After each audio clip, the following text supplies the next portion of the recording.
What is up, everybody? It's Connor here from Unscripted, back again with another video. In today's video, we will be talking about today's CDL Super Week Day 1 matchups with the Los Angeles Guerrillas taking on the Florida Mutineers, and then the Atlanta Faze taking on the Toronto Ultra. So before we get into the video, don't forget to drop a like on the video, leave a comment down in the comment section below as well, and subscribe to the channel. If you are into Call of Duty, which if you're watching this video, you probably are in some capacity, there will be a lot of content coming out of the channel this week.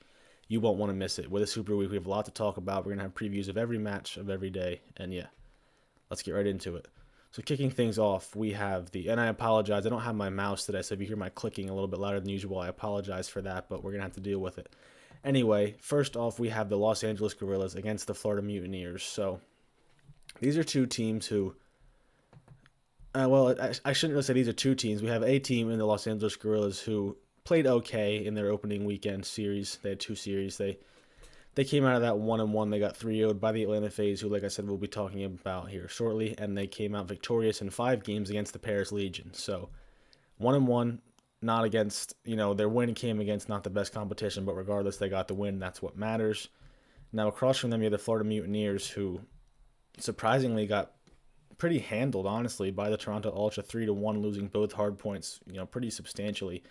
That was a big surprise to me to see Florida come out and lose the respawn so badly to Toronto, who is definitely a good respawn team. There's no doubt about that. But Florida, I thought, would have the slaying advantage in that game. Turns out they didn't. They got outslayed pretty badly across the respawns in that series. So in this series between LA and Florida, of course, the main thing to watch anytime really the LA Guerrillas are playing is their search and destroys. They're a pretty solid search and destroy team with their veteran presence and their, all these veterans and experience they have. They're good at search, no doubt about that. They won, 3 maps last week, and 2 of them were searches, and then they were winning against Atlanta in search and could have arguably won that map. So, and that's a very good search team in the Atlanta Faze. So LAG, they're good at search. Respawns, not so much. They beat Paris in 1 respawn. Obviously, if they won both searches, they beat them in the first hard point on Crossroads. They won by 51 points, but their slang's not the best. Like I said, they outslayed Paris, but that's Paris. They're not the best team in the world. They're going up against a much better slaying team here in Florida, who is a better slaying team than they showed in week 1. Skies went negative every single map, all 4. That's probably not going to happen again. Awakening played pretty well. He's starting to turn some heads, I think. He's a player to definitely keep an eye on. Neptune as well. He's definitely has the potential to become a very high-powered and well-known, for sure, SMG. He's a really good player, really creative with his movement, just an awesome shot. He's definitely a guy to watch out for in this series. It could go either way. I think Florida has, for sure, the advantage in the respawns. At least I would have said that prior to last weekend. And despite their poor showing in the respawns against Toronto, I still do think Florida definitely has the slaying advantage, at least in this series. Now, of course, slaying does not always lead to victories in respawns, but more often than not, it will.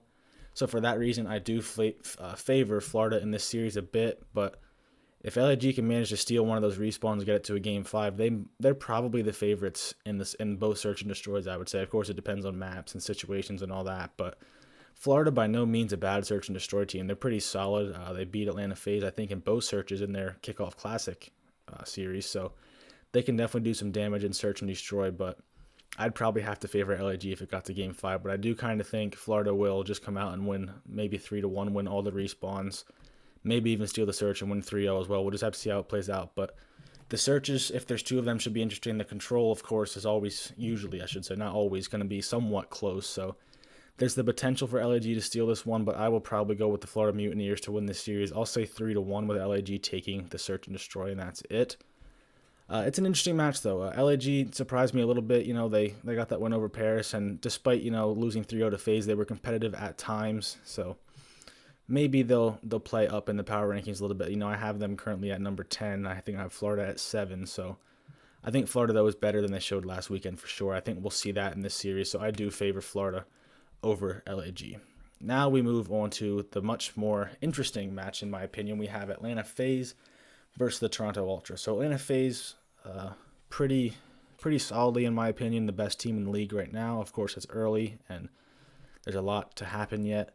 But Toronto, man, they came out and they turned some heads last week for sure, like I said, with that win over Florida. This was a team that prior to the season starting, I saw being called a dark horse contender, and I didn't quite see it, I'm not going to lie. But turns out I was wrong about these guys for sure, and their duo of Cammy and Kleenex is a good duo, and they can carry this team far. There's no doubt in my mind. In the respawns especially, they were solid. They beat Florida, like I said, 250 to 164 in the first hard point on Garrison, and then 250 to 177 on Crossroads as well. So they were doing some damage, and they were outslaying a very good slaying team in the Florida Mutineers. They won the search on Miami as well, 6-4. That's not the best map in the world, and who knows how telling that really is of future success. But nonetheless, they looked sharp against Toronto, no doubt about that one. Methods played pretty well. He picked it up in the search when Cammy and Kleenex, the duo who was killing it in the respawns, they sort of fell off in the search, but Methods picked up the slack. Bance, he's not going to be considered an elite player or anything, but he's not bad. He's not garbage. He's steady, and he'll provide them the plays he needs to make when he needs to make them. Of course, across from them in the Atlanta Faze, you have a team who's just the most individually talented team in the league, playing all on the same page with good chemistry, so they're a tough task for anybody.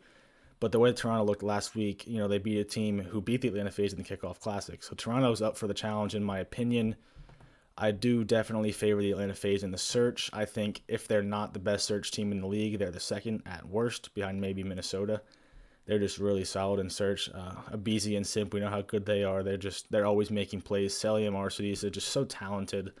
Their first bloods, they seem to get so many first bloods, and then when they have the man advantage, they rarely seem to throw it away. If they get that first blood, they usually successfully trade the kills and come away with the round victory. So in the search, I have to favor them. So that would, of course, require the Toronto Ultra to win all the all the respawns. I don't see it in this one.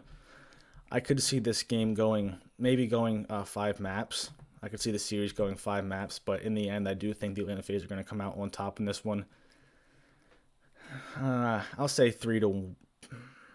I don't know. I'll say 3-2. I think this could be the good series. We'll see. Now, of course, it wouldn't surprise me at all if Atlanta just came out and steamrolled them in 3 games, beat them 3-0, and moved on with their business and stayed atop the rankings. That maybe is the most likely outcome. I don't know. But Toronto played well. I think they can keep playing well, and I'll pick them to steal 2 maps off of Faze, maybe a control and a hard point, but ultimately fall 3-2, just because I think Atlanta is definitely the stronger search and destroy team. And of course, with that being Game 5, that's where that's going to come into play. But Toronto for sure, a team that's turning some heads, and I'm excited to watch them moving forward. So now later in the week, these 2 teams will obviously keep playing because everybody's going to keep playing. So LAG, or all these teams. So Toronto will be back in action with Optic on Wednesday. Atlanta Faze will be back in action, or will they not? No, they won't be. They have to be, don't they? Yeah, there they are. They play Florida and they play Paris later in the week. And then the LA Guerrillas are back in action against Optic Chicago. And who else did we not talk about? Florida. They play Paris and they play Atlanta Faze. And Chicago. So they really have a tough schedule going on. So there's some good games we play between all these teams for sure. All of these teams have tough competition left. Toronto and LAG play each other. That should be a good one. Maybe in the searches. Florida versus Optic, of course, will be awesome. But regardless of that, we're not talking about those games right now. We're just talking about these 2 games, and that's how I see it going. I see Florida taking 3-1 over the LAG, and I see the Atlanta Faze beating the Toronto Ultra 3-2. So that's my predictions on those. Now be on the lookout again tomorrow. We will have 3 more games to preview for the day of games on Tuesday, but for now we're just going to stick to these. That's going to wrap it up. I'm excited to watch. I hope you are too. And like I said, just stay tuned for more things coming from the channel in the coming days because there will be a lot of content coming out. So I appreciate you watching. Don't forget to drop a like and a comment down below, and just have a good one. Enjoy the action, and I will talk to you guys in the next video.